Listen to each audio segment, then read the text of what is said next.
दोस्तों, मैं राशिद ज़हीर हूं और आप देख रहे हैं ऑनलाइन न्यूज़ इंडिया। आपको एक ऐसी खबर देने जा रहा हूं जिसके बारे में कहा गया कि बेटी पढ़ाओ और बेटी बचाओ, और एक बहुत बड़ा हज़ारों करोड़ रुपए की रकम का एक योजना बजट पास किया गया।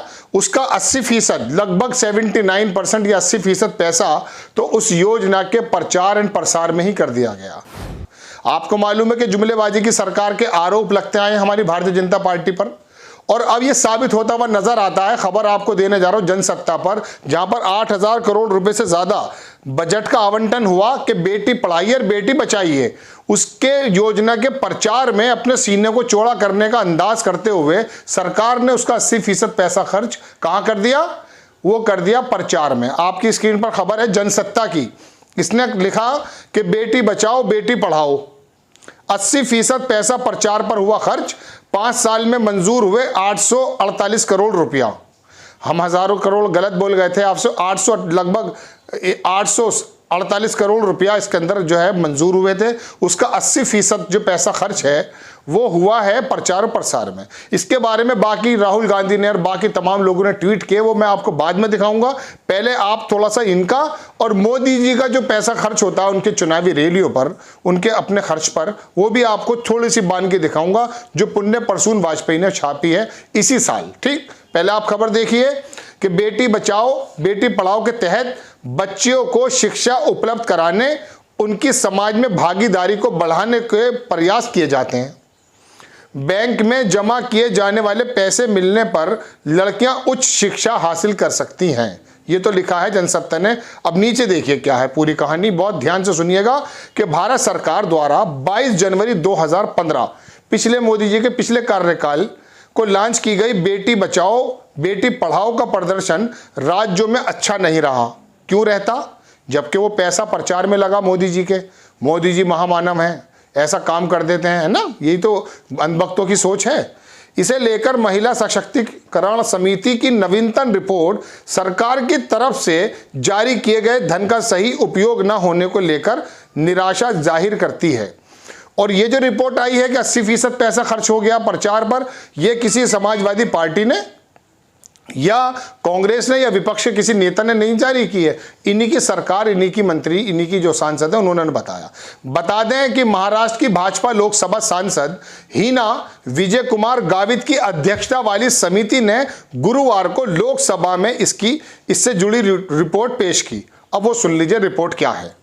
शिक्षा के माध्यम से महिलाओं के सशक्तिकरण पर हीना गावित द्वारा 5वीं रिपोर्ट पेश की गई। रिपोर्ट में कहा गया कि योजना के लगभग 80% धनराशि का उपयोग इसके विज्ञापन के लिए किया गया है। विज्ञापन वाली सरकार है ये, ना कि महिलाओं के लिए स्वास्थ्य शिक्षा जैसे मुद्दों पर। समिति ने अपनी रिपोर्ट में कहा कि 2014-15 में इसकी शुरुआत के बाद 2019 और 20 तक इस योजना के लिए कुल 848 करोड़ रुपया मंजूर हुआ। 2020-21 में कोरोना काल को छोड़कर इस दौरान राज्यों को 622 करोड़ रुपए की धनराशि जारी की गई। समिति में कहा गया कि केवल 25.13% धन यानी 156 करोड़ रुपया राज्यों द्वारा खर्च किए गए हैं, जो इस योजना के अनुमानित लक्ष्य के अनुरूप प्रदर्शन नहीं है। समिति की रिपोर्ट के अनुसार 2016-19 के दौरान जारी किए गए 446 करोड़ रुपए में केवल मीडिया विज्ञापनों पर लगभग 78% 91 इसे 79 ही कर देते हैं खर्च किया गया है विज्ञापनों पर। अब ये देखिए, ये पैसा शिक्षा पर, स्वास्थ्य पर जैसा कि कहते हैं कि लग सकता था, लेकिन कहा गया है कि साहब नहीं, उसको जो है इन्हीं की रिपोर्ट, इन्हीं की सांसद पेश कर रही है लोकसभा में। आपका मेरा पैसा है, ये आम आदमी का पैसा है, टैक्स पेयर के भारत का। और खाली tax payer, income tax payer नहीं हुआ करते। माचिस से लेके हवाई जहाज खरीदने में जो टैक्स जाता है वो जनता का जाता है। कोई भी खरीदेगा टैक्स देगा, ठीक है ना? तो ये जो कहा जाता है, तो अब आपको मैंने एक तो बात दिखा दी ये। अब आ जाइए प्रधानमंत्री जी पर, जो सर्वे सर्वा है। इन तमाम योजनाओं को लागू करने का श्रेय विज्ञापनों में, होर्डिंग्स पर, टीवी पर जो जाता है, उसमें मोदी जी की तस्वीर जरूर होनी चाहिए। तस्वीर पे कितना झगड़ा हुआ पैंडेमिक के दौरान, ये आपको मालूम है कि नहीं साहब? कोरोना का जो हमने जो सर्टिफिकेट बांटेंगे उसमें मोदी जी की तस्वीर हो, कई सारे मुख्यमंत्री ने बदल दी, अपनी लगा दी। ममता जी ने भी बदल दी थी, छत्तीसगढ़ वाले ने बदल दी थी। खैर, अब जरा मोदी जी के भी वो सुन लीजिएगा। जनसत्ता ने इसको छापी। पुण्य प्रसून वाजपेयी बहुत बड़ा पत्रकार है, बड़ा नाम है उस आदमी का, काबिल आदमी है। निकाल दिया गया था, कुछ छाप दिया था एबीपी में, हटा करके उसे रूबी का लियाकत को लिया है। चलिए अब आपको दिखाता हूं जनाबे मन कि हर मिनट में 16 करोड़ रुपए प्रचार फूंक देते हैं। कौन सा फूंक देते हैं? ये कौन है? मोदी सरकार पर बिफरे पुण्य प्रसून वाजपेयी, गिनाई खामियां। एंटी नेशनल कह देना इसे पुण्य प्रसून वाजपेयी को, लेकिन ये तो सबूत के साथ आया है, वो सुन लें। कोरोना काल में हेल्थ इंफ्रास्ट्रक्चर की नाकामियों से नाराज वाजपेयी मोदी सरकार को दोष देते हुए कहते हैं कि देश में चुनाव में दौरान 16 करोड़ रुपए फूंक दिए जाते हैं। पुण्य प्रसून वाजपेयी ने मौजूदा हालातों पर गुस्सा जताते हुए प्रधानमंत्री पर अपनी भड़ास निकाली। कोरोना काल में हेल्थ इंफ्रास्ट्रक्चर की नाकामियों से नाराज वाजपेयी मोदी सरकार को दोष देते हुए कहते हैं कि देश में चुनाव के दौरान 16 करोड़ रुपए फूंक दिए जाते हैं। उन्होंने ट्वीट करके कहा कि 2 पिलर पर टिका है भारत का लोकतंत्र, प्रचार, प्रोपेगेंडा, है ना।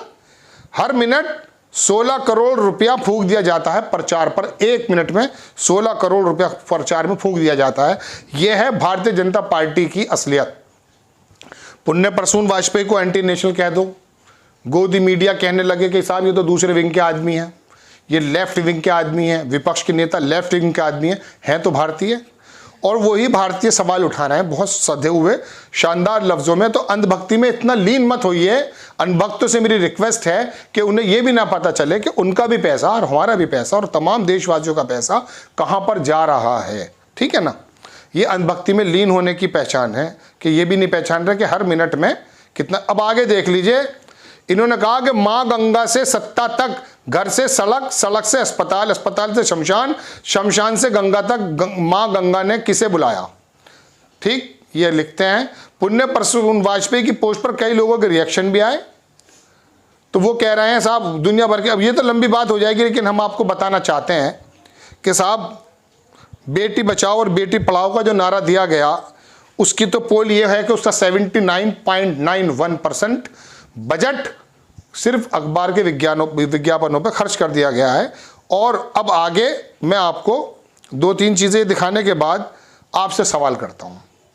देखिए, ये तो इसके, अब राहुल गांधी ने इसमें क्या कहा वो भी सुन लीजिए लगे हाथ। मैं क्या सवाल करूंगा आपसे। राहुल गांधी और 2 साहब और हैं, उन्होंने क्या लिखा है। ये हैं सूर्य प्रताप सिंह, IAS हैं, रिटायर्ड। इन्होंने लिखा, बच गई बेटी पढ़ गई बेटी, 80% पैसा प्रचार पर खर्च। और फिर इसी हेडिंग को जनसत्ता की उन्होंने छाप दिया कि बेटी बचाओ बेटी पढ़ाओ, 80% पैसा प्रचार पर हुआ खर्च, 5 साल में मंजूर हुए 848 करोड़ रुपया। ये सूर्य प्रताप लिखते हैं। इनके नीचे बात करूंगा, बहुत सारी झड़ी लग जाएगी। राहुल गांधी की बात और देख लेता हूं अगर मिल जाती है मुझे। उन्होंने भी इसके ऊपर ट्वीट किया है, वो देख लीजिएगा क्या कह रहे हैं राहुल जी, क्योंकि विपक्ष की भी बात मिलनी चाहिए। भाजपा का असली नारा छवि बचाओ फोटो छपाओ, फोटो की लड़ाई है सारी। उन्होंने भी यही वाला फोटो लड़कियों का बेटी बचाओ बेटी पढ़ाओ वाला बता दिया। तो ये है आपका और भारत के टैक्स पेयर के पैसे का असल हकीकत जो जनसत्ता ने छापी है, अल जमियत ने नहीं छापी। अल जमियत शायद आप जानते हो, आप एक जमात उर्दू का अखबार निकलता था, जमीयतुल उलमा निकालती थी। तो ऐसा नहीं है।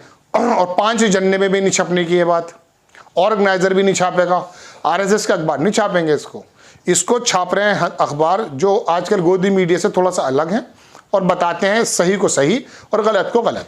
तो आपको बड़ी खबर देने यही हाजिर हुआ था कि बेटी बचाओ बेटी पढ़ाओ का नारा ध्वस्त, उसका 80% पैसा खर्च है विज्ञापन में, प्रचारण प्रसार में, इनके तमाम के तमाम इस बात में कि ताकि आप लोग इसी खुशफहमी में रहें कि साहब मोदी जी बड़ा अच्छा काम कर रहे हैं। एक बात बता के अपनी बात खत्म करता हूँ। खरगोश जब बिल्ली को देख लेता है तो वो अपनी आंखें मीच लेता है और आंखें मीच के वो ये तसव्वुर करता है कि बिल्ली मुझे नहीं पकड़ सकती है, बिल्ली कहीं जा रही है ना। लेकिन अचानक उस पर झपट्टा लगता है कुछ टाइम बाद या कुछ सेकंड बाद या मिनट बाद, तो उसे पता चलता है बिल्ली आ गई। तो बिल्ली को देख करके आंखें मीचने की जरूरत नहीं है। अंधभक्त कहलाने का श्रेय हासिल इसीलिए कर पाए हैं बहुत सारे लोग कि उन्होंने सोचा कि मोदी जी श्री रामचंद्र जी का नाम लेकर अयोध्या मंदिर का नाम लेकर आ गए। ठीक है, वो कोर्ट ने फैसला कर दिया है, अब आगे बढ़े, अब बेरोजगारी के बारे में बात करें और सोचें कि मनमोहन सिंह कार्यकाल में क्या क्या देश कर रहा था और हमारे 7.5 वर्षों में क्या हुआ, ये भी देख लीजिए। आपको खबर कैसी लगी अपनी राय कमेंट्स बॉक्स में जरूर दीजिएगा। चैनल को सब्सक्राइब कीजिए, शेयर कीजिए। नेक्स्ट टाइम फिर किसी खबर के साथ आ जाता हूं, तब तक के लिए जय हिंद। चैनल को सब्सक्राइब करें और घंटी जरूर दबाएं।